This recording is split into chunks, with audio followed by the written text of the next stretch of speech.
gracias por venir. Gracias, Pedro, por la presentación. Y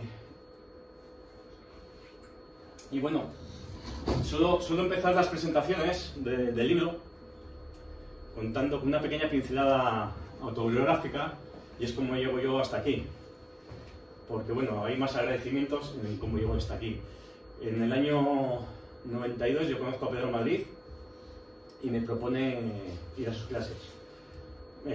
Y me apunto con él a aprender a tocar el rabel. Fijaros, yo vengo de familia de rabelistas, mis tíos tocaban el rabel, incluso viví las últimas giras que se hacían en poblaciones. Después de ir a la hierba, en verano nos juntábamos ahí en casa de mi tía Adela y yo veía tocar el rabel. Pero nunca me había llamado la atención, nunca me había fijado. Hasta que un día en una de esas giras está allí un señor alto, delgado, con bigote, que toca el rabel, que se llama Pedro Madrid, y que me pone el rabel encima de las piernas y me dice: "Vale, chaval, toca algo". Claro, pues imaginaros, ¿no? Que yo fuera un rascal, como se suele decir, estrangular el gato, ¿no? Pero bueno, fue el inicio de algo.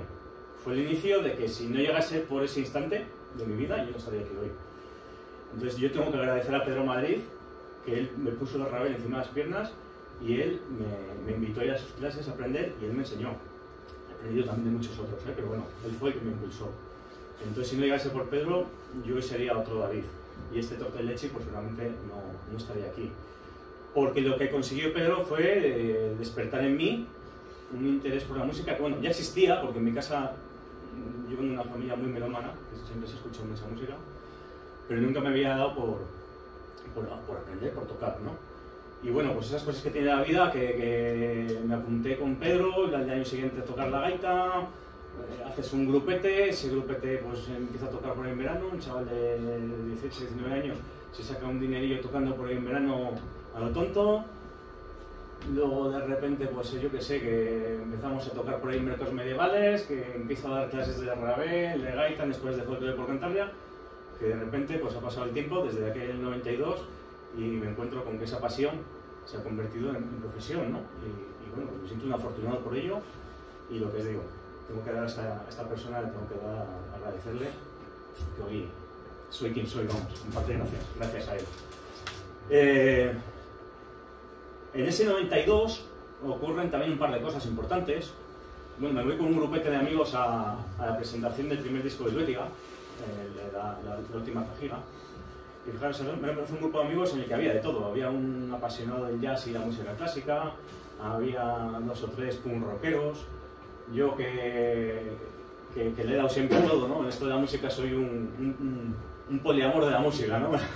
Le doy un poco a todos los palos, siempre andaba un poco bien. En tierra de nadie. Quiero decir que éramos un grupo muy ecléctico, como la mayoría del público que había allí. Era una época que yo creo que, no sé si en los últimos años se ha ido perdiendo un poco esa cosa de ir a disfrutar la música por disfrutar y a ver cosas diferentes. Y en esos años el folk seguía siendo diferente, seguía siendo una propuesta todavía nueva. Y en ese año 92 también llega a mis manos una cinta de Wendal. Un tío de mi padre me graba una cinta de Wendal. Yo creo que para el 80% de los folkies, al menos de mi generación, y yo soy, bueno, pues eso, principios de los 90, finales de los 80, y para la generación de los 80, Wendal fue, bueno, mucha gente, yo qué sé, yo hablo con muchos amigos que me dicen: no, yo todavía era heavy hasta que escuché a Wendal y vi que había otras cosas, ¿no? Y se sentían identificados con esa música. Yo creo que Wendal ha abierto la puerta a muchos folkies o potenciales folkies. Bueno, no sé, estos son pues eso, las inquietudes y un poco por dónde empiezo yo en este mundillo, ¿no?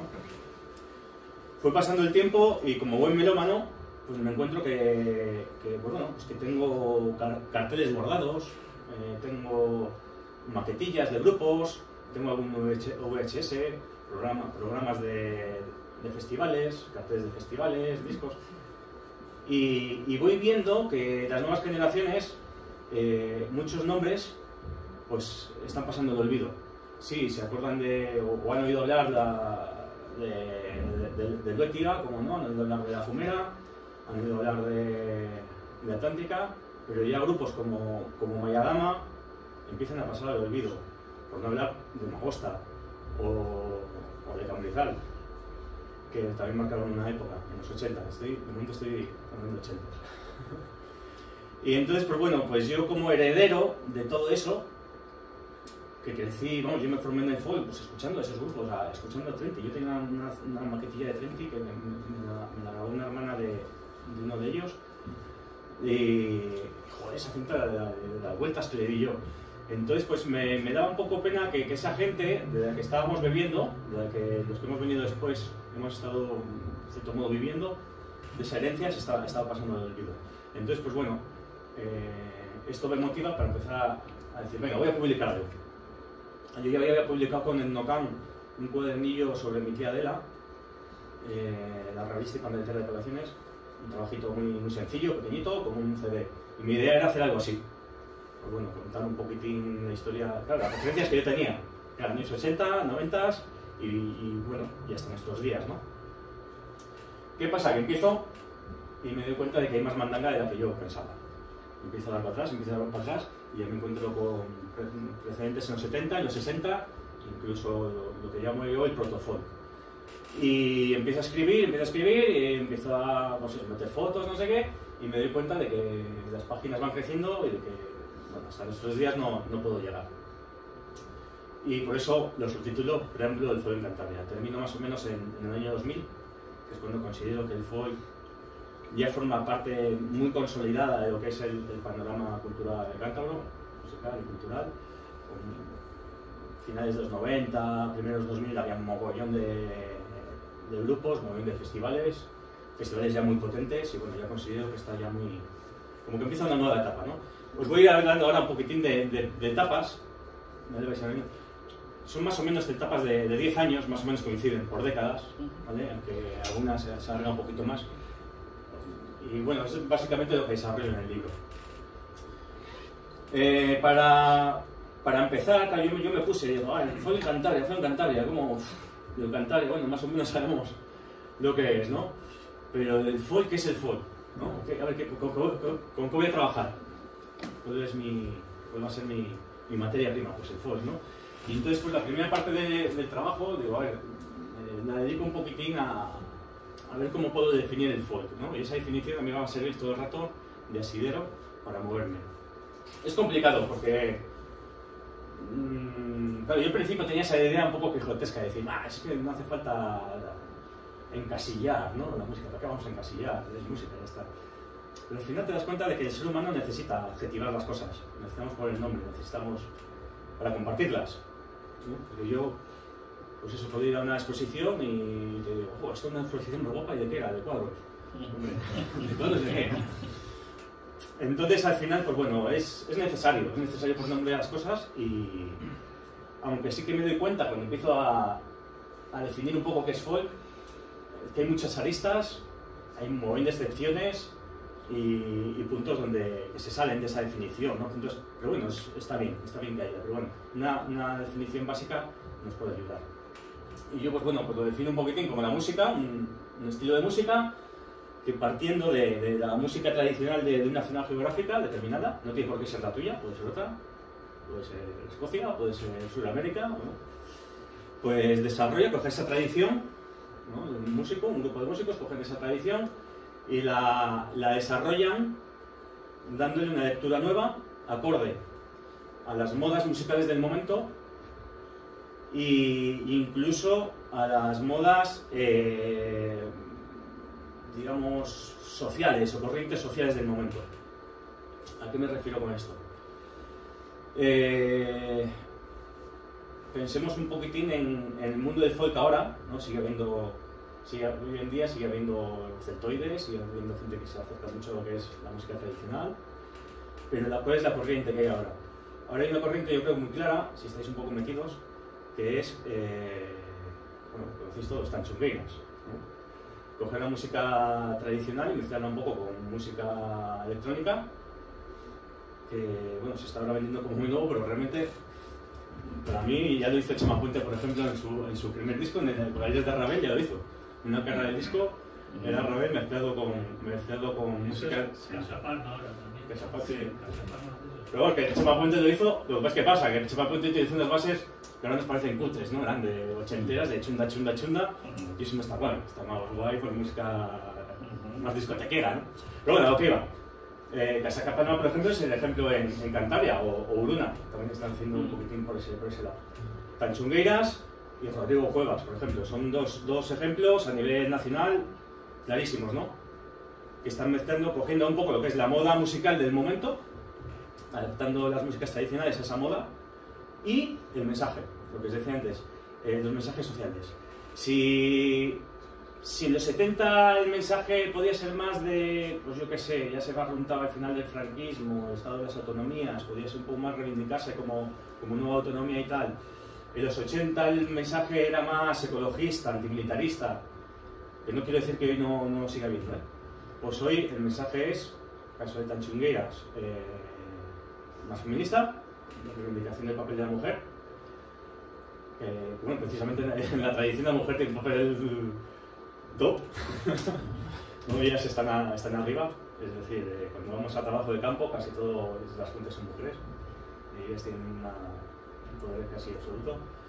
Y en el caso de Rodrigo Cuevas, el LGTBI. Entonces, es un reflejo también de la sociedad de hoy, pues dos corrientes que a nivel de, digamos, de reivindicación social es por donde se está yendo. Si vamos, ¿a qué venía todo esto? La definición de folk. Todo esto llega por la definición de folk, ¿no? Bueno, en definitiva, el folk sería esa música que, cogiendo la tradición, la reinterpreta con instrumentos nuevos, con formas nuevas y con mensajes nuevos, ¿vale? Claro, si cogemos atendiéndome, esto nos abre un abanico amplísimo, ¿no? Un abanico enorme. Desde lo más cercano a la tradición, como podría ser, no sé, un ejemplo, Joaquín Díaz, por ejemplo, ¿no? Coge la tradición directamente y con una guitarra interpreta las canciones que las recoge. Está muy cercano a la tradición, pero ya las está interpretando con guitarra. Algo que, bueno, pues normalmente, pues igual, en origen, esa canción no se interpretaba con guitarra. Podemos ir desde ahí a algo muy cercano a lo tradicional, o nos podemos ir por el otro lado hasta Ibio, por ejemplo. Ibio en Cantabria lo escucha alguien de fuera y te dice, eso es rock progresivo.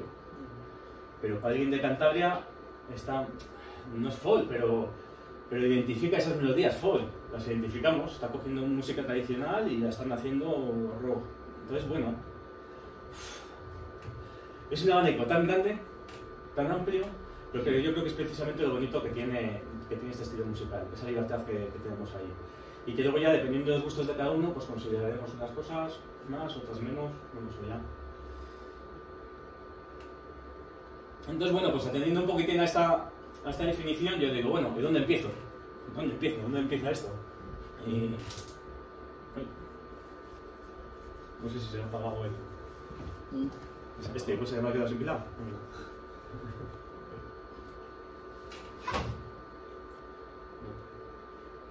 La otra. Digo, bueno, pues yo en el libro bromeo. Digo, el primer fue aquí, Alfonso X, ¿no? ¿Qué hizo Alfonso X? Pues eso, pues cogí la música que cantaba el pueblo, la puso en partituras y compuso unos poemas dedicados a la Virgen, ¿no? Bueno, pues es una broma que hago ya en el libro, ¿no? Digo, habla de Alfonso X o de los goliardos, los monjes goliardos, ¿no? Bromeo un poco con esa idea. ¿Tú qué tal? Melodía sería, porque hay muchas. La melodía sería... mira. Entonces, bueno, a partir de ahí empiezo a mirar un poquitín lo que yo llamo el proto-folk y empiezo a encontrar cosas como gente, como por ejemplo aquello es una orquestina que hubo a finales del 19, principios del 20 en Cabezón de la Sal, que la organizó uno de los organistas parroquiales de Cabezón, y estos son Aciluche, que es un trío de Torrelavega, que bueno, pues tocaban flauta travesera, laúd, guitarra. Ellos no hacían folk, pero ni sabemos muy bien lo que hacían, pero los testimonios nos cuentan que hacían todo tipo de música moderna, música para bailar sobre todo. Ahí tenemos a Moisés y a del gaitero de Piñeres, de Peñarrubia, porque Moisés estuvo en una orquesta también, y Moisés nos contaba esto. O la Cajigona, de Nando el Asturiano, también dándolo cuenta, que ellos pues tocaban música para bailar, pero si alguien venía y les pedía que tocasen una jota, tocaban la jota. En el caso de Nando el Asturiano, pues ahí están con un chispún, no es que sea una mazoto, con un chispún y un acordeón. Pues tocaban la jota, no es tradicional tocar una jota con un chispún y un acordeón, ya están dando una visión moderna, sin querer. O el ciego de Sierrapando, esta foto es preciosa, a mí me encanta. Está ahí el acordeón, el saxo y el chispún. Más o menos, perdona David, como has dicho, finales del siglo XIX, la primera foto, esa orquesta grande, sí, las otras más o menos, ¿dónde las ubicas? ¿En qué fechas? El trío, luego el otro, pues un poquito se me ha ido. Sí, Feluche, principios de siglo también, años 30, 40, 50, ¿no? Son de, no sé si eran los 50, no recuerdo.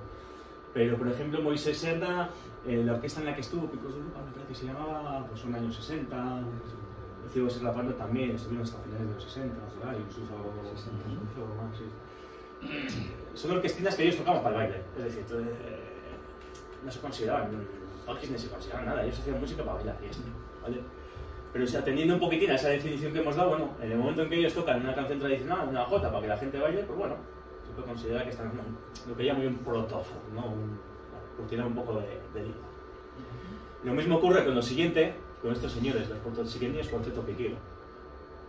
Ellos que están haciendo, no se llaman folk a sí mismos, ellos lo mismo, los puertorriqueños pues unos amigos que se salían a tomar vinos y cantaban por Santander, por las tabernas, la gente les pagaba los vinos y volvían a casa con unas coloradas buenas, ¿no? Pero ¿qué hacían? Cogían la música de la época, en su época, ¿cuál era? Pues habaneras, ¿no? Por ejemplo, que teníamos en Sudamérica, y pues bueno, pues componían canciones con sabor cántabro, de sabor a la tierruca, o incluso una canción tradicional, le daban su forma, ¿no? Una forma que estaba de moda en esos años 50, años 60. Ellos no se consideran a sí mismos folkies tampoco, pero bueno, ya están dando ellos una vuelta de tuerca. Sí, bueno, había traído unos sonidos si quieren. Yo creo que os conocéis, ¿no? Que habéis escuchado. Yo, por ejemplo, mirad, hay una cosa curiosa, y es que yo me imagino que es una cuestión de...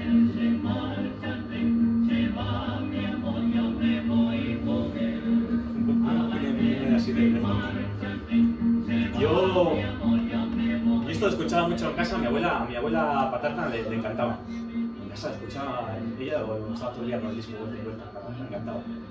Y yo recuerdo de chaval, ¿qué es eso que se escucha en la peña? Eso es de cosas de viejunos, ¿no? Y es algo curioso, porque hablando durante las entrevistas que he hecho, te encuentras muchas veces con gente que decía que ellos despreciaban un poco lo que había venido, lo que vino detrás, ¿no? Supongo que es una cosa normal, generacional, ¿no? Pues los jóvenes, los adolescentes siempre hemos despreciado un poco lo anterior, ¿no? Y reivindicamos lo nuestro, como lo guay. Supongo que es algo normal. Pero bueno, a mí me da un poco de pena. Me da un poco de pena, por ejemplo, cuando en alguna entrevista alguno de las generaciones de los 80, los que yo llamo los celtoides, despreciaban a lo anterior como folio de botella de anís. Me da un poquitín de pena, así como de forma un poco despectiva, como joder. Si al final también forman parte, ¿no? Y como yo he despreciado esto. Y ojo, si los puertorriqueños les hubiera tenido igual más estima las generaciones que vinieron después, pues igual eso habría abierto nuevos caminos a música cántabra, hacia estilos nuevos, ¿no? Entonces, oye, no sé, especulo.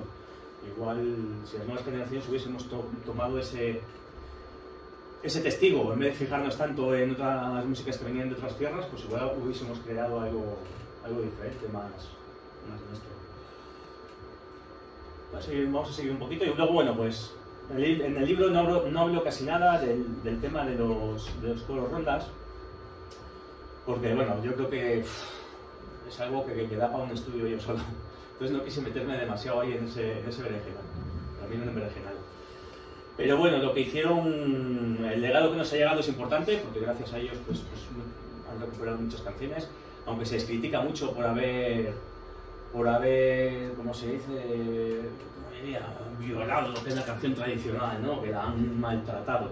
Bueno, han hecho folk también con ella. Han cogido la canción tradicional y la han modificado, la han hecho a su forma, la han arreglado, han hecho con ella algo nuevo, ¿no? Una especie de folk también, entraría un poquitín dentro de la definición, ¿no?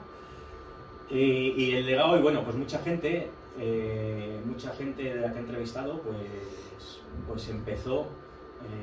Es importante el tema de los pueblos, además, porque la mayoría nacen en entornos industriales.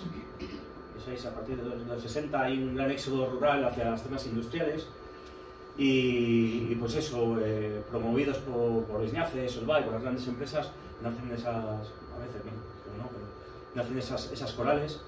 Y los obreros pues se meten en los coros y bueno, siguen con esa tradición de ellos, de cantar.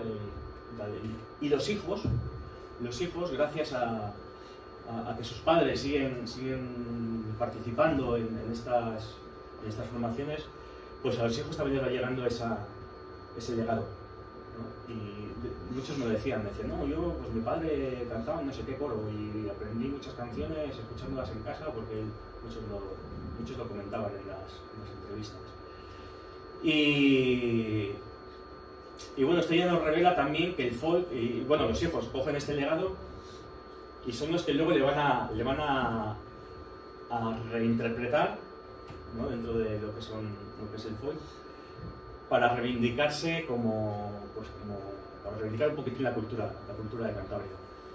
Pero es curioso, porque ya es desde las ciudades mayoritariamente, ¿vale? Ya los jóvenes es desde las ciudades mayoritariamente cuando empiezan a hacer los grupos folk. Pues podríamos decir que el folk es evidentemente, sobre todo urbano, es un fenómeno urbano, sobre todo. Bueno, nos vamos a meter en los 60. El primer grupo ya, me meto ya en la época en la que ya aparecen los primeros grupos que dicen, no, yo hago folk, ¿vale?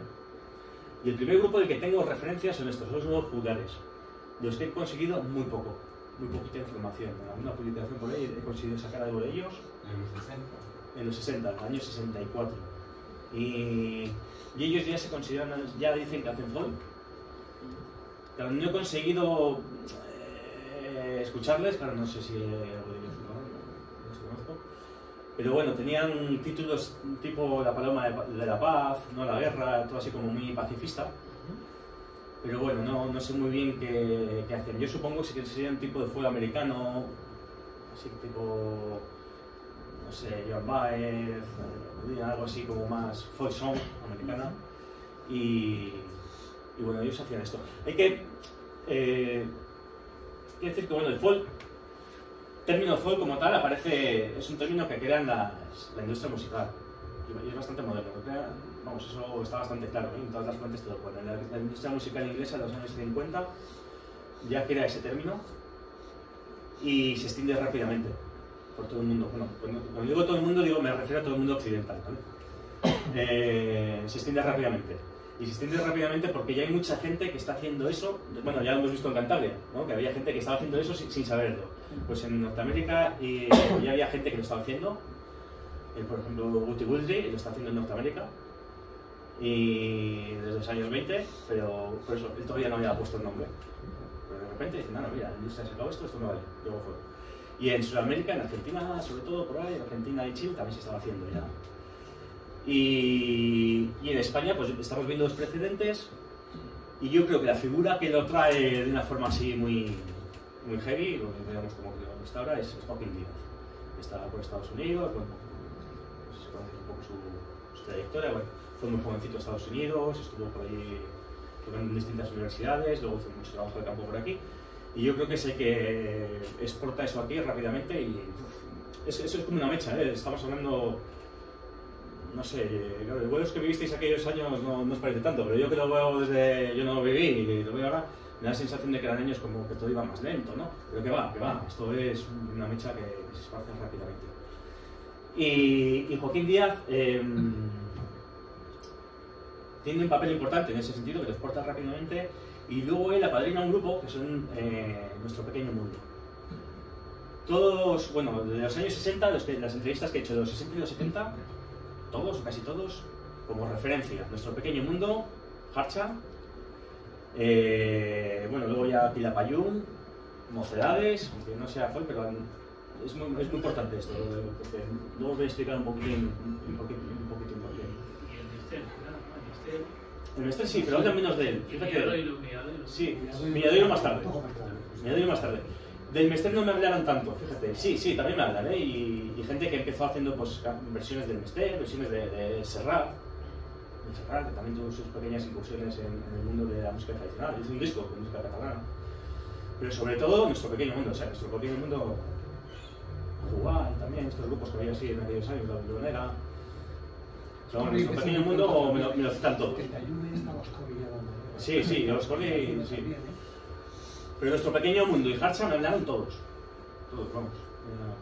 Bueno, os he hablado de los nuevos populares. Luego, bueno, me he quedado los astros. Bueno, aquellos son Ilusión Joven, que eran de Torrelavega, hacían versiones de estos grupos que os he comentado. Era un grupo así muy de instituto, pero bueno, estuvieron varios años. Y luego, pues grupos que grabaron en aquellos años, Alborada, que empezaron siendo Los Átomos, y luego cuando fueron a grabar a Madrid les dijo la discográfica que esos Átomos que era poco, que no era muy, sonaba muy a la tierra, que algo más, y bueno, les pusieron Alborada. Y Altamira 3, que bueno, pues empezaron haciendo sí, alguna versión así popular y canciones con sabor tradicional, pero luego empezaron a participar mucho en concursos a nivel nacional, en la televisión y tal, y empezaron a hacer algo más pop y un poco más yeye. Y luego he metido también a Jesús Bedoya, que sería nuestro cantautor de aquellos años. Jesús Bedoya grabó. El tema de la canción de autor no ha sido como en otras... Bueno, estos años era muy unido. Canción de autor, folk, siempre ha ido muy de la mano. Luego ya a partir de los 80 se separó un poco más. Pero 60, 70 iba muy... Pues, por ejemplo, pues eso, hemos hablado de Serrat, Isabel La Bordeta, ¿no? Miquel Daboa, bueno, el movimiento de la canción vasca iba muy unido a la música tradicional, por ejemplo, o Nibuero en Asturias. En Cantabria, pues bueno, igual más significativos que Jesús Bedoya, que hizo varios singles, así con, pues este se llama Mitirruca, y luego empezó una trilogía cántabra, una trilogía basado en el cancionero de Sisto Córdoba, de que solo, bueno, llegó a hacer nada más que 2 discos, que para mí son una maravilla, a mí me encanta. El tercero no le pudo hacer, pues bueno, tuvo en el libro que cuento una serie de conflictos con la familia, derechos de autor, cosas de estas. Y bueno. ¿Cómo has dicho que se llama el inspirado en Córdoba? ¿Cómo has dicho que se llama el que se basa en Córdoba? Sixto Córdoba. Sixto Córdoba. El disco se llama Sixto Córdoba. No, él quería hacer una trilogía cántabra, sacado todos los temas del cancionero de Sixto Córdoba. Los había arreglado y eso. Pero no llegó a hacer. Y sacó dos. El tercero no le pudo sacar, tuvo problemas con la familia, bueno, le denunciaron, al final le ayudó lo que era la caja de ahorros, consiguieron llegar a un acuerdo con la familia, le quitaron la denuncia a cambio de que la caja de ahorros reeditara el cancionero de Sixto Córdoba. Por eso, si tenéis algunos por detrás, hay ediciones que por detrás pone... Y por eso, el segundo disco de Bedoya, sale en la portada sale el edificio de la caja de ahorros, el de la porticada. Pero es una portada, ¿por qué esta portada es mala? Pues porque se financió la caja de ahorros. Bueno, es una historia así un poco... Pero sacó dos. Sí, trilogía cántabra. Sí, trilogía cántabra se llama. Pues ya te digo,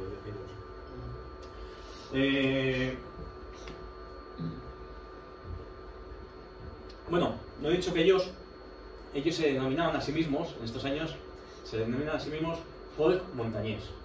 ¿Vale? Ya ellos hacen folk, pero se ponen la etiqueta de montañés. No sé si me he quedado más del interior. Bueno, puedo ser un poco más grave. Mira, vamos a escuchar un poquitín, es que me gusta mucho la canción de... ¿Por qué he metido Los Astros? Los Astros no es un grupo de folk como tal, ¿vale? Los Astros es un grupo... es pop. Y es un trío vocal y hacían canciones así en acústico, canciones de moda. Pero hicieron esta versión que a mí me chifla. Es como... alta y delgada, como tu madre, morena y salada, como tu madre, es alta y delgada. Bueno, en el libro está su historia, por esta razón, bueno, porque hicieron esta versión de Eres alta y delgada, pero luego están por otra razón, muy curiosa, una historia muy curiosa. Y es que los astros, pues bueno, ellos eran 3 chavalillos de Torrelavega y siendo adolescentes, pues con 17, 18 años se fueron a Madrid. Y estuvieron trabajando en televisión española y de hecho creo que salían mucho en televisión. Y lo que ellos cantaban les utilizaban como para hacer sintonías de programas de televisión y tal. Y bueno, grabaron algún disco, grabaron este single y allí, estando en Madrid, la televisión, coinciden con Alfredo Garrido, que viene de un grupo de bilbainadas, los chimberos. Si tú estás el tema de la bilbainada, vamos a decirlo. Él venía de ahí y estaba trabajando también en televisión española. Y estamos hablando de años 68. Y bueno, pero ya se empezaba a orientar un poquitín, yo creo, ya... Son unos años en que se empezaron a publicar muchas cosas, lo habréis visto por ahí, yo qué sé, el folclore de la montaña, el folclore de Burgos, el folclore de Galicia, ¿no? Discos que... Y se publicaron muchas cosas así. Y Alfredo Garrido quiso sacar una colección de folclore de todas las comunidades, de todas las provincias, y para ello contó con los astros. Alfredo Garrido era el que pone voz a Mazinger Z, hizo la canción de Mazinger Z, de Vicky Vikingo, bueno, poniendo dibujos de estos, los hizo Alfredo Garrido. Y bueno, pude contactar con él por internet, mandé una pequeña entrevista y tal, bueno. Y el tío debe estar ahora muy liado con las giras de frikis de Mazinger Z, de estar todo el día en quedadas de Mazinger Z y así. Bueno, el caso es que contó con los astros para hacer esta serie de discos dedicados al folclore de las distintas zonas de España. Claro, había un problema, y era que los astros habían firmado ya con Discos Tiempo. Y él lo iba a hacer con, no recuerdo si era con Sony, bueno, no me acuerdo, con otra discográfica, y entonces no podían llevar ellos el nombre de los astros. Y entonces los discos salieron como Alfredo y sus amigos. Ellos grabaron con él un disco nada más, que se llama El folclore de España, que es así, va a coger un poco de todos los lados. Pero luego Alfredo siguió grabando con otros amigos, porque ellos ya dejaron Madrid, 2 de ellos dejaron Madrid, se volvieron para Cantabria. Y otro se quedó allí trabajando en televisión española, se ha trabajado de camarista. Y bueno, Alfredo sacó 2 discos dedicados al folclore de Cantabria. 2 discos, bueno, sí, bastante, son curiosillos, unas curiosidades. Bueno, esto sería la generación de los 60. Voy a hacer antes de pasar un poco aquí a los 70, voy a hacer un inciso, mirad. Ya que he hablado de un inciso que suelo hacer últimamente en las presentaciones, porque me viene un día a la cabeza, ¿no? Insistiendo tanto sobre esta definición, ¿no? Que es la del principio, tal, que es el fondo, no sé qué. Y pues eso, que cogemos la tradición y la llevamos a nuevos lenguajes, o como queramos decir, bueno. Pero ¿cómo llamamos a esto otro? Porque yo recuerdo, bueno, lo viví y se vive, de estar ahí en pelaciones y de repente son un rabelista, hace esto y se cae todo el bar.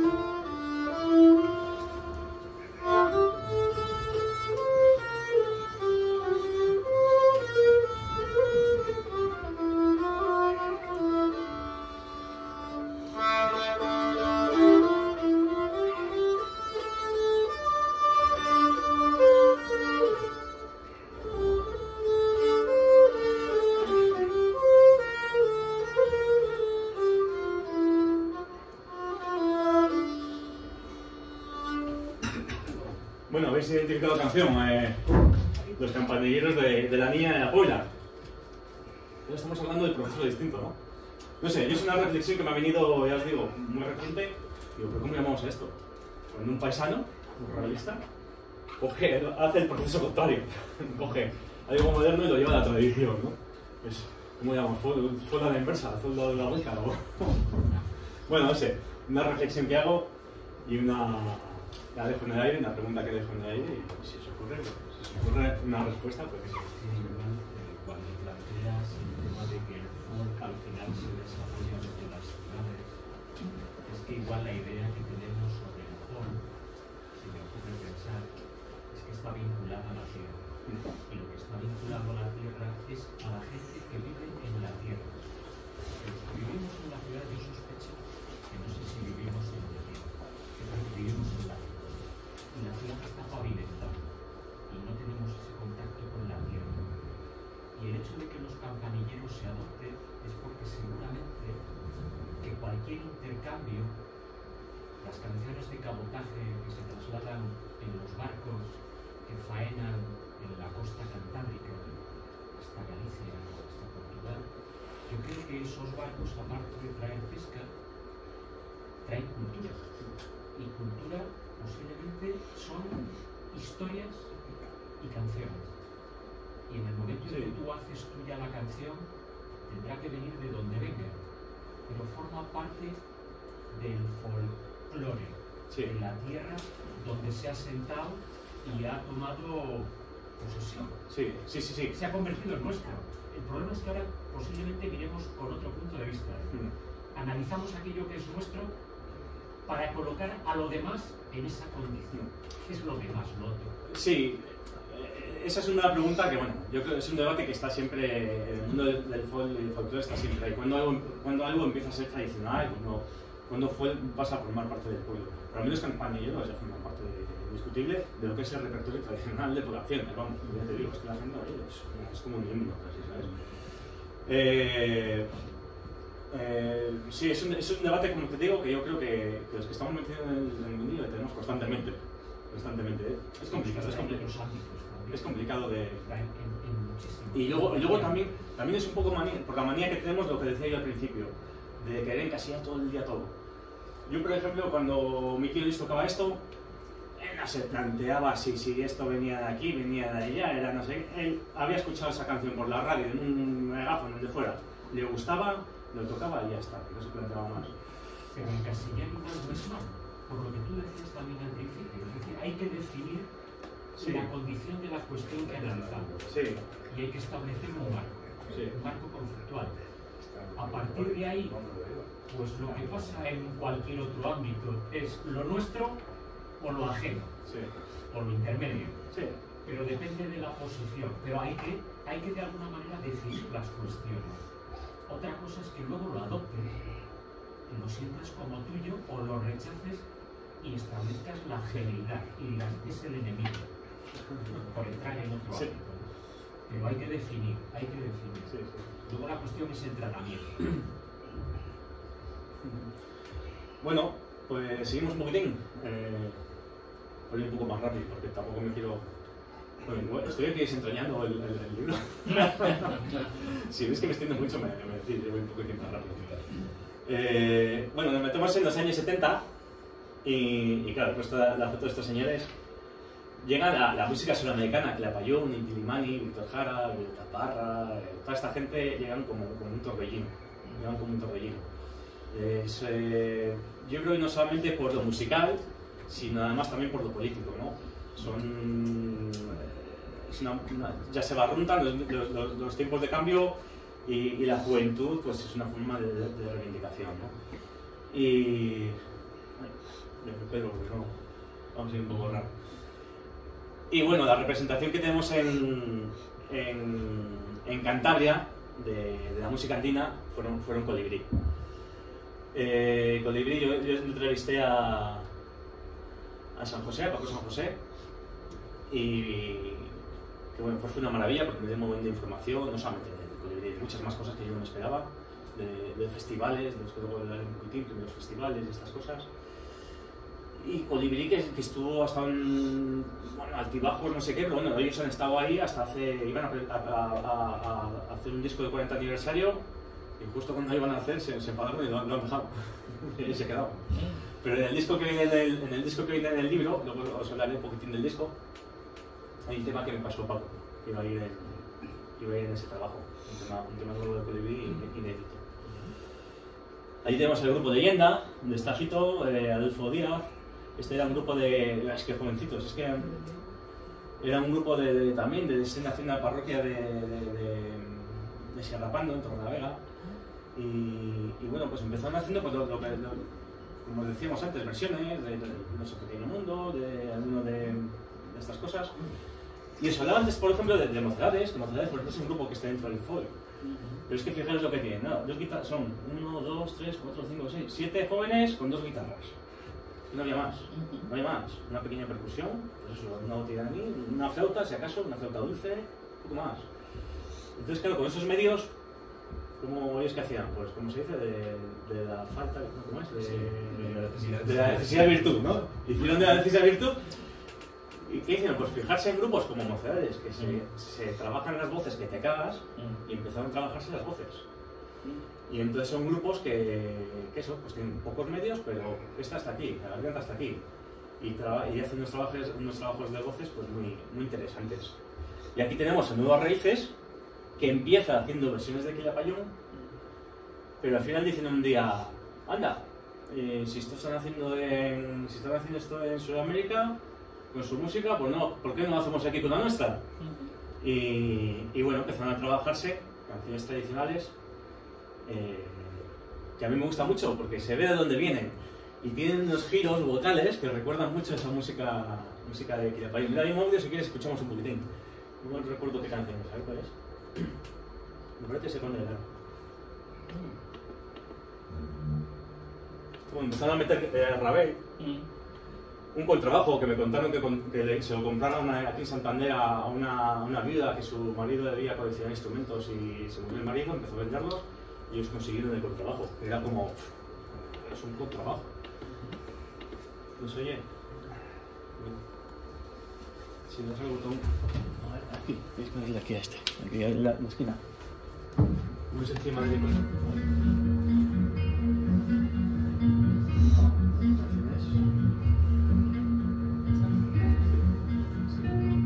Esto es una maqueta que grabaron para Belter. Es una prueba que hicieron para Belter.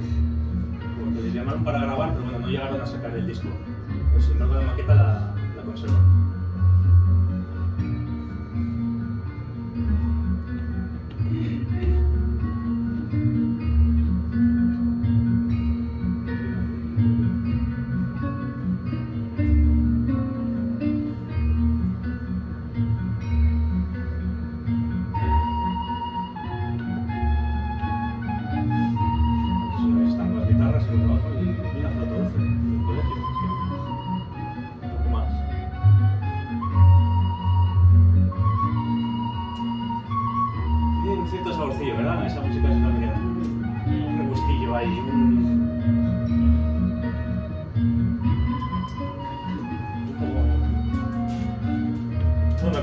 Me contaba... A ver qué canción era, es que no me acuerdo qué canción era, ahora que se empezaron a cantar justo.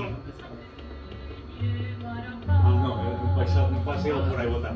Yo le he dicho que no quiero llevar el fuego atrás, soy tuya. Pues... Soy tuya, marinerito, soy tuya, si tú me quieres. Bueno, Nuevas Raíces se movió mucho en los años 70, tocaron bastante, y me contaba Ramón que bueno, tuvieron un pequeño altercado, porque bueno, pues había en aquellos tiempos pues la cultura, no sé consejería, no sé cómo llamaría entonces, bueno, la dirección de cultura, lo que fuera, pues organizaba como audiciones a grupos, a artistas de todo tipo, para darles actuaciones en verano. Y ellos apuntaron para ese programa. Y bueno, tenían que tocar varias canciones, y entre ellas cantaron una del Mester, que era contaban la copla de la de si los curas comieran piedras del río no estarían tan gordos, los tíos jodidos, ¿no?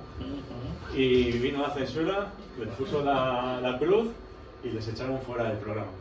Entonces ellos dijeron, bueno, ya que aquí no podemos estar, pues no nos vamos a callar. Y empezaron a participar mucho en movimientos sociales. Aquí en Santander debían de estar todo el día tocando en el barrio San Francisco, con todo el movimiento vecinal y todo eso, pues debían de venir mucho a tocar por aquí. Y entonces a partir de ahí ellos, pues bueno, pues esa faceta, digamos, más reivindicativa no las continuó. La sacaron adelante. A ver qué más sale por ahí. Y bueno, pues a finales de los 70, pues tenemos a Evio, los que he hablado antes un poquitín, ¿no? Eso que es. Nos encuadraríamos más dentro del folk, del rock progresivo, ¿no? Pero bueno, yo he querido que estén porque bueno, tienen su papel importante más que en el nacimiento de Adif, porque Adif les apoyó mucho desde el principio. Ellos tocaron mucho los actos que hacía Adif, los actos que hizo el PRC también cuando empezó. Había varios, bueno, estaban metidos un poquitín en todo este movimiento autonomista y ellos participaron mucho cuando hubo el movimiento de autonomía. ¿Livio está ahí a bloque? Sí. Bueno, tampoco me quiero meter mucho en ello. La historia de Livio también tiene recorrido y tiene sus cosas.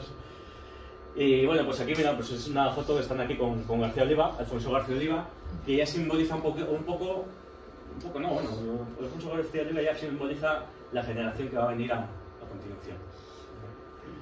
Ya nos estamos metiendo en los años 80 y...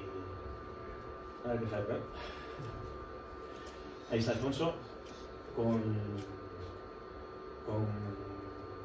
su primer grupo, Morgana, acompañado de Enrique Luzuriaga, que yo tuve, bueno, pues hay una rata en el libro, que voy a sacar una segunda edición y la corregiré. Se puso en contacto conmigo su hermano diciéndome que su hermano había fallecido. Yo no lo sabía y en el libro aparece como actualmente Enrique.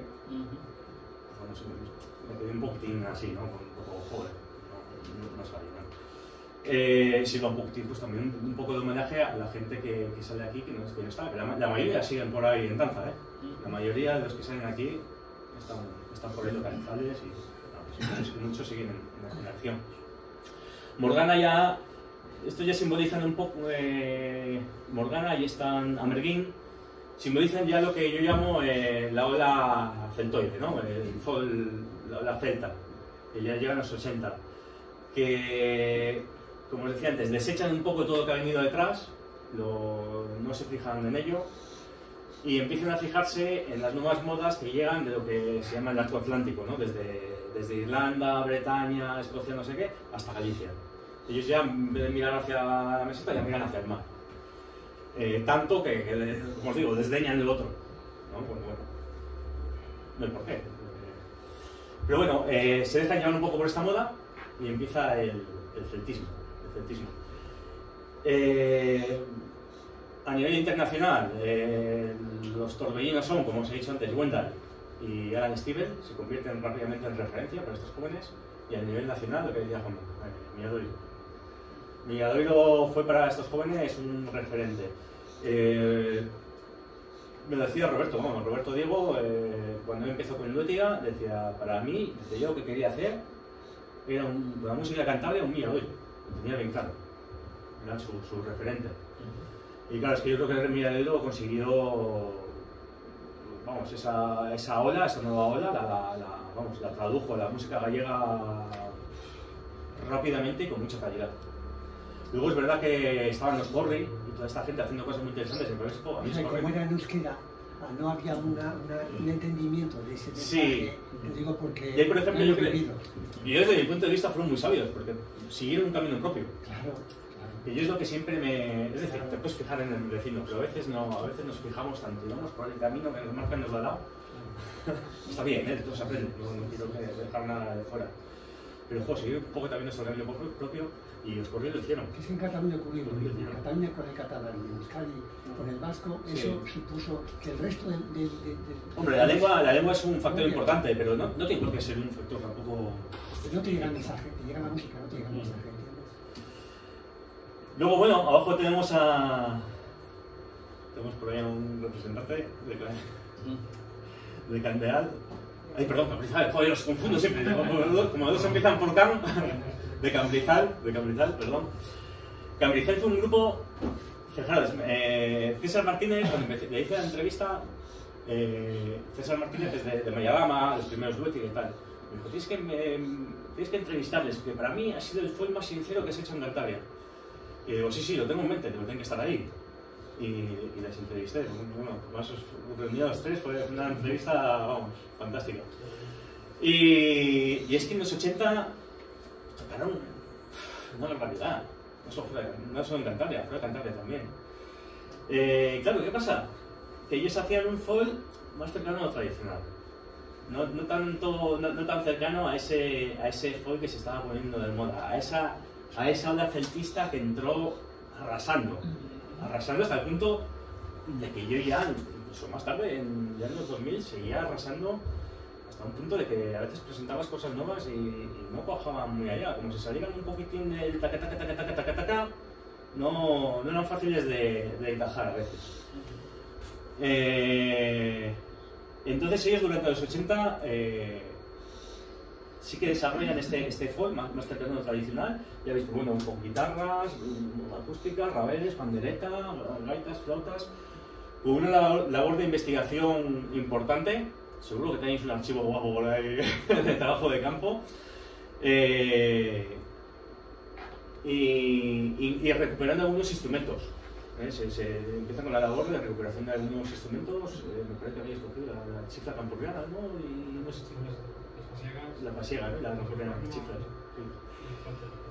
Entonces, pues bueno, pues es un folk muy cercano a la tradición, con una base de investigación potente y bueno, pues muy pegado a las raíces. Yo me acuerdo que a mí, la primera vez que os escuché, me había llegado, ¿qué me pasó? Javi Berzosa, yo creo, cuando estaba en la Escuela de Folclore de Torlavega, me llegó la cinta del directo que tenéis en Folsegovia, que anduvo por ahí circulando, ¿no? En el certamen de Araquito Manazuela en Folsegovia, en el 82, claro. Y esa cinta lo mismo, vuelta y vuelta, lo mismo que la de Trent y que la de todas esas que tenía por ahí. Y bueno, yo recuerdo, mira, cuando os entrevisté, yo creo que me lo dijiste tú, que al final, digo, ¿cómo acabó? ¿Cómo terminó el grupo? ¿No? Mismo, tenía un recorrido. Y como me dijiste, como que notasteis que ya no encajabais dentro del panorama. Sí, no sé si me... Sí, lo que te decía antes, se había puesto muy en moda todo el tema celta. Sí. Y era como que ya me parecía que eran los antiguos, lo que eran los castellanos. Sí. Pues luego te castellano, sí. Yo voy a los pueblos y intento transmitir lo que recibo y no me suena celta. Sí. Al menos como lo hacía Wendell, como muchos que pudieran hacer, ¿no? Sí. Que imitar bueno, se parece que también nos volvemos un poco de la lucha y de la pelea y que sí, para que os hagáis una idea, no he puesto en un audio, pero era un estilo más cercano a ese de los 70, digamos. Ese estilo de los 70, un poco más... Sí, no sé cómo decirlo. Sí, como a mí eso que me dijiste me hizo reflexionar también, ¿eh? El decir que sentisteis como que ya no encajaba ahí, eso, como que sentíais como dos apartados, ¿no? Y por eso me da pena, ¿no? El que se vayan dejando cosas atrás. Pero bueno, ahí está el legado. Tenemos ahí a Lolo Callejo, en sus inicios con la gaita, Lolo Callejo que ahora toca acordeón atómico, los castos, y abajo tenemos a Nos, Grupo Nos, que son, pues bueno, ahí está Pedro de Cos, con el Rabel, Cari Callejo, sentada al lado de él, hermana de Lolo.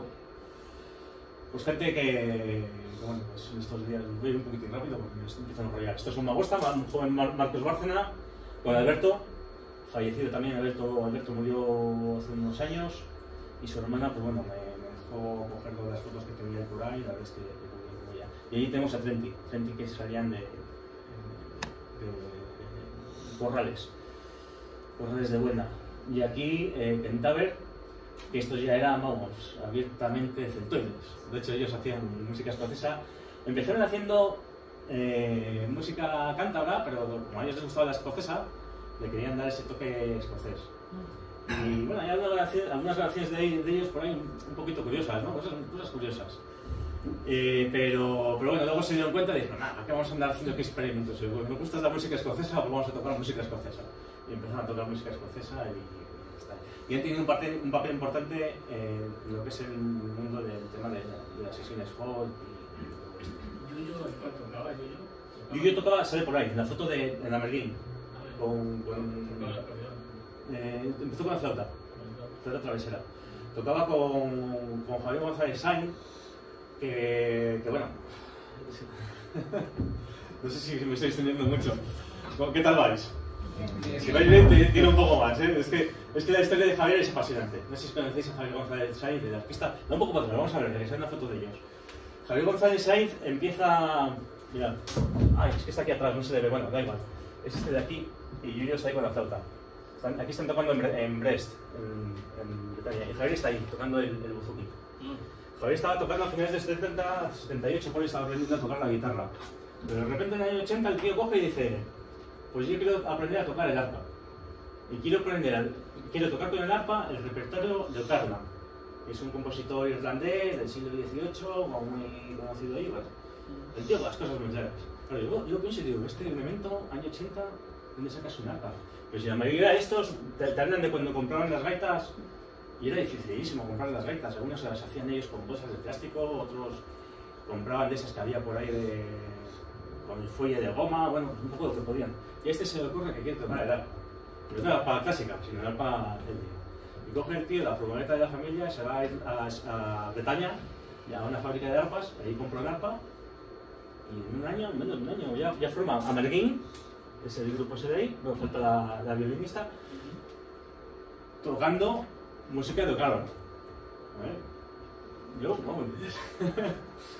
Y a partir de ahí, bueno, hay una maqueta de ellos, del año 83, en el disco sale un tema que suena, a mí es una maravilla, o sea, está súper bien tocado y súper bien grabado, está muy bien tocado.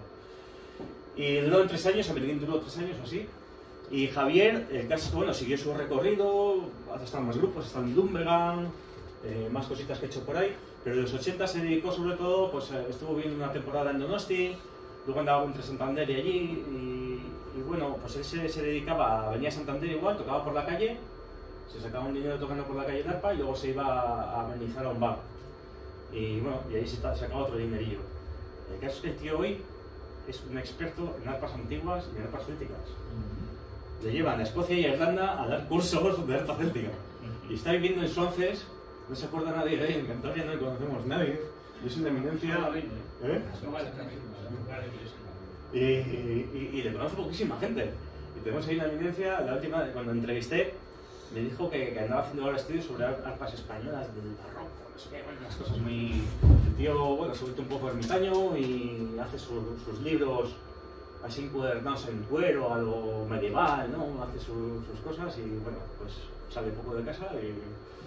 Yo tenía un poco de miedo, ¿no? Porque me decía, es que Javier, me decía todo el mundo, Javier ya pasa el FOL, reniega del FOL, a ver si quiere hablar contigo.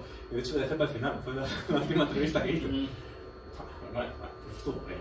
De hecho le pedí, digo, oye Javier, ¿puedo utilizar un tema? Me ha dicho Yuyo, que hicisteis una máquina, lo que quieras. Es decir, para mí eso ya es agua pasada, haz lo que quieras con ella. Lo muy bien con ella, ¿verdad? Bueno, seguimos un poquitín para adelante, si os parece, un poco así rápido. Los primeros, bueno, ahí tenemos a unos jóvenes de Uetiga, con su disco, La Última Cajiga, Mayadama. No me voy a extender mucho con ellos porque, bueno, yo creo que más o menos los conocéis, bueno, no me quiero... Pero bueno, pues lo que os digo, pues Uetiga es un proyecto, yo creo que es un proyecto que Roberto tiene muy claro desde el principio. Él sabe lo que quiere hacer, empieza a hacer trabajo de campo muy bueno, tiene un archivo, tiene un archivo muy bueno. Yo siempre digo, Roberto, esto saca algo mucho, esto es patrimonio. Trabaja, no sé, publica cosas, publica algo. Y él tenía claro que quería, lo que os decía antes, que quería coger un poco como referencia mía de libro y traer eso a la música cántabra. Y bueno, sus compañeros de instituto decían que él estaba en clase, decía Roberto estaba en clase y tenía la cabeza puesta en la música y lo que iba a hacer, y no sé qué. Dice, no estudió nada, acabó el instituto y dejó todo. Y ya se metió directamente a Uetiga. Estos son los primeros de Uetiga, donde están Balsa, Miguel Balsa, Chema Murillo y César Martínez. que bueno, pues dejan Luétiga y fundan Mayadama. Ellos tenían en la idea de hacer algo más moderno, algo tipo folk rock, y hacen Mayadama. Que bueno, si conocéis un poco de historia, se presenta... Lo de Mayadama fue tremendo. No llevan ni un año, ni menos de un año, se crearon, creo recordar, me dijeron en septiembre, octubre, y para agosto ya andaban tocando por ahí, y se presentaron a un concurso a nivel nacional, en 88, y que organizaban en Juve, y una de las secciones era de folk y nuevas músicas así tradicionales y tal. Ellos se presentan, llegan a la final, concursan contra Celtas Cortos, que acababa de sacar el primer disco, el de Salida de Emergencia, y ganó Mayadama. Entonces que habéis visto cuenta como, bueno, ganamos a Celtas Cortos, ¿no? Y decían que se encontraron con ellos en el hotel, los Celtas Cortos, claro, venían un poco de subidón porque estaban ahí arriba, y que cuando perdieron, pues que estaban vestidos como de bajón y tal, que bueno, fueron muy amables, nos dieron la enhorabuena y tal, pero se notaba como que venían ellos, como que pensaban que iban a ganar, y al final ganó Mayadama. Y os digo que iban poquísimo. El primero era grabar un disco, que es este de aquí, la primera palabra, y de hecho no tenían canciones para el disco. Compusieron una de las canciones mientras estaban en el hotel, y en la semana, les dio una semana para grabar el disco, y durante esa semana en el hotel compusieron una canción para completar las que les pedían. Y bueno, ahí está Mayadama, se hizo en el año 90, no, 91, no, fue en el 92, pero fue una discusión a cuenta de si ir o no ir a la expo. Si ir o no ir a la expo, en el 92. ¿De Sevilla? Sí, les habían llamado ellos para ir, estaban preparando su segundo disco, les llamó el CAR, la casa del CAR, del País Vasco, les llamó para hacer un segundo disco, se lo iban a sacar ellos, y les llamaron para ir a la expo como representantes de Cantabria. Y bueno, pues les salió ahí pues, el debate político de si el 5º centenario, todas estas cosas, si celebrarlo o no celebrarlo, tuvieron ahí sus discusiones internas y decidieron no ir, y fue Luétiga en su lugar. Pero esas discusiones, bueno, les creó ciertos roces, y ellos ahora te lo cuentan como, pues, con la visión del tiempo como... te lo cuentan con cierto pesar, ¿no? Porque si hubiésemos seguido, hubiésemos hecho algo chulo, ¿no? Y algo... Pues bueno, te lo cuentan como, con cierto pesar, te lo cuentan, sí. Pero bueno, tampoco le da más importante, pero esas cosas yo que sí me pasan y... Realmente no pasó nada importante, no fue nada, ninguna discusión, no llegaron nada a mis manos, pues ya está. Vamos a seguir un poco, bueno, vamos a pasar un poco de los 90, bueno, Componente Norte, hablo de Componente Norte, un recopilatorio que se hizo, lo sacó el Gobierno de Cantabria, también tuvo, pues eso, grabaron Alfonso García de Oliva, Atlántica, Mayadama, Luétiga, Silvercoz y Salamandra. Y ya nos metemos en los 90 y estoy muy joven yo con mi primer grupo, Virgen Alearas. Y en los 90 ya somos una generación pues que bebemos de esos 80, de todos estos, desconocemos por supuesto lo de los 70, eso para nosotros es... Y bueno, pues nos dejamos llevar un poco por este celtismo. Para nosotros Luétiga es un referente clarísimo. Para mí particularmente Silvercoz también es un referente, que hacían un folk así muy... Ellos querían hacer un folk muy tradicional, no querían meter guitarras ni nada, querían hacer solamente con instrumentos tradicionales, al final metieron guitarra. Bueno, voy un poquitín rápido, ¿vale? El germen de Atlántica con Marcos y Kate, empiezan como dúo, ahí está Javier con Dunvegan y Cheva Murillo también, estos son un Tudosu, que empiezan haciendo un folk así como muy acústico, luego se volvieron más folk rock tipo pogues. Y bueno, otros ingenieras que bueno, metábamos a Luétiga. Nuestra cosa era nuestra referente a Luétiga.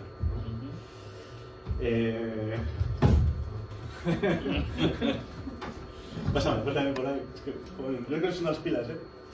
Estos son los Castos. Que bueno, los Castos empieza como orquesta. Lolo me dice que quisieron hacer un grupo de baile, tipo las orquestinas estas que veíamos al principio del Protofold. Y querían hacer algo tipo eso, ¿no? Para bailar. Pero bueno, vieron que no terminaba de cuajar y cada vez empezaron a meter más mexicanada. Y sabéis que en Cantabria la música mexicana en los pueblos abraza. Eso es devoción. Y si ella le quiere caso. Era y si ella le quiere caso. Y poco a poco se metieron por la música sudamericana, la cumbia, la mexicanada, la ranchera, la música norteña, tal. vallenatos y ahí siguen, ahí siguen. Y la verdad es que me encanta, súper divertido. Y Brian Zorza, que es el Fremen de Santa Bordales, pues bueno, que también marcó, yo creo que Santa Bordales también marcaron, fijaros, Santa Bordales se salieron de ese celtismo, sí que buscan un poco ese formato de bandina tradicional, pues lo consiguieron. Se hicieron ahí también es verdad que, bueno, la personalidad y el dúo de Baby y Mariano, eso es una bomba. Esa es una bomba de la relojería. Son ahí dos monstruos que se comen en el escenario y tienen un carisma especial. Mariano, no sé, pues porque somos muy amigos y tengo mucho cariño, pero yo creo que es cierto, ¿no? Tiene un carisma Mariano. Y bueno, pues en los 90, como no, pues hablar de la Jumera, que empezaron como grupo de arrabalistas, como cuarteto de arrabalistas. Tocaban César Higuera, Julio Paino, Pedro de Cos y David Pérez, el chino. Era un cuarteto de arrabalistas. Los cuatro allí haciendo. Y bueno, se dieron cuenta de que la cosa iba bien, pero hacía falta un poco más de garra. Y ya cogió Julio la guitarra, el otro el tambor, no sé qué. Y ya pues hicieron la primera Jumera, que son ellos cuatro. Y luego se juntó Quique, que está por ahí, con las flautas. La primera maqueta la grabaron ellos cuatro, luego Quique ya en el disco, el de Milagro de Sánchez, ya estuvo Quique. Y luego bueno, al final ya hubo más cambios, se fue César. La Jumera, pues que hablar de ella, yo creo que todos les hemos visto, ¿no? La Jumera, es que en los 90 yo creo que estuvieron en todos los festivales, todas las fiestas de pueblo, todo, no sé. Y tuvieron la capacidad pues bueno, de juntar a gente muy diversa, a folkies, a heavies, a gente de la ruta de bacalao, a mayores, a pequeños, no sé. Yo claro, lo recuerdo con mucho cariño porque, pues bueno, era un fiestón, la verdad es que era un fiestón. Ahora escuchando grabaciones, porque me han llegado, yo creo que es el grupo del que más grabaciones me han llegado. La Jumera, grabaciones en directo hay a patadas. De VHS por ahí hay muchísimas. Y escuchándolos ahora un poco a la distancia, pues bueno, me parece como que han envejecido un poco mal. Hay cosas que han envejecido mejor. Pero bueno, nos quedamos con ese recuerdo, un poco con ese recuerdo que nos han dejado. Y nada, pues por ir terminando, voy a hablaros un poquitín de los festivales. Ese recorte de periódico es, eso pues por ejemplo, es un festival que se hizo aquí en Santander, noviembre del 78. Y ahí estuvo Paco José metido. Es una respuesta que se hizo. Por visto, el Ayuntamiento de Santander estaba organizando unos festivales que se llamaban de músicos montañeses o algo así. Pero solamente iban grupos de rock. Entonces Paco dijo: hay más, aparte de rock, hay más cosas. Cogió él y organizó uno de folk. Bueno, pues está Colibrí, está Nuevas Raíces. El primer grupo como folk es este de aquí, el Festival Internacional de Folk de Cantabria, que se hizo en Santander, en el podcast, en el salón de actos del colegio. Y luego, pues bueno, pues ha venido Cobreces, ha venido Castañeda, ha venido Cabornia, ha venido Sauga. No sé si sabéis por ahí Sauga, bueno.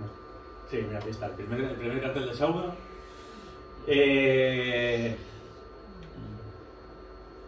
Bueno, hay muchas anécdotas, de verdad, hay muchas anécdotas por ahí, pero no quiero mucho. Vamos a ir un poquitín rápido, yo creo, para ir terminando. Y este es el de Torrelavega, que también traje una gente importante, del Santander, estuvo aquí metida en la organización.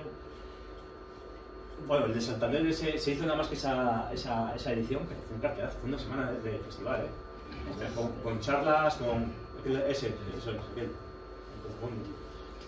charlas, grupazos, vinieron grupazos y bueno, un montón de actividades.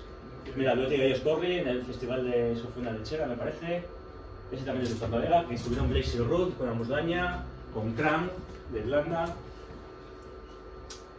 Y bueno, para terminar con el tema de festivales, el de Gaitas de Orejo, que empezó siendo una muestra de gaiteros y bueno, pues hoy se sigue haciendo. Y ese es el de Galerna Folk de Ubiarco. Y bueno, pues estos son. Llegado a este punto, yo siempre, bueno, tengo que agradecer siempre a la gente que se mete a organizar festivales o cualquier tipo de evento de estos. Y que yo sepa, los señores, aquel ya retirado, pero tú, Pedro, seguís haciendo desde allí, ¿no? Seguís haciendo el Día Infantil de Cantabria, del que hablo también en el libro, porque bueno, no es un festival de folk, pero siempre ha habido grupos folk, siempre. Y la primera edición, bueno, por lo que leí en prensa, en recortes de prensa, no sé, me acuerdo que eran 80.000 personas que fueron allí. Una barbaridad, creo que se colapsó aquello, por lo que he sacado de los recortes de prensa de la biblioteca. La primera edición del Día Infantil de Cantabria. Y esos señores que salían ahí, no me los quites. Son los organizadores del Festival de Corozas. Es una pose, no están tocando, están haciendo como que tocan, y son los... Este es el ruso, aquel es Paco, el que pude entrevistar, y este otro chico no me acuerdo. Y aquel es el gaitero, ay, ¿cómo se llamaba? Bueno, no es de la organización, es un gaitero, no sé si se acuerda de él. Bueno, un agradecimiento siempre a la gente que se mete a organizar este tipo de cosas, pero bueno, la mayoría de las veces pues no sacan nada a cambio más que dolores de cabeza, y si no fuera por ellos, los músicos muchas veces no tendríamos donde mostrar lo que hacemos, ¿no? Nos vamos, tocamos y nos vamos para casa, y detrás pues hay mucho esfuerzo y mucho trabajo. Por ir terminando la última parte del libro, todo esto que os estoy diciendo son más o menos las secciones en las que he ido dividiendo el libro y lo que voy contando en cada capítulo. Hay un capítulo que no sale aquí, al que yo llamo la nueva canción montañesa, y que lo dedico a... Fijaros, ya estaba el libro terminado, y de repente un día digo, joder, no he dicho nada de esta gente, no he dicho nada de ellos, y son parte de esta historia. Estoy hablando pues del legado que nos ha dejado Benito Díaz. Benito Díaz es un renovador de la canción montañesa, ha sido referencia para muchísima gente. Él ha creado escuela. Y de hecho, todos los Taneas, los Posíos, los Voces Peñasagras, Álvaro Fernández, toda esta gente le tienen como un maestro, ¿no? Y son un poco el legado de Benito. No me meto mucho en ello porque es nuevo folk. Realmente salen todos a partir de Voces Peñasagra. Todos se forman en lo que es la canción tradicional.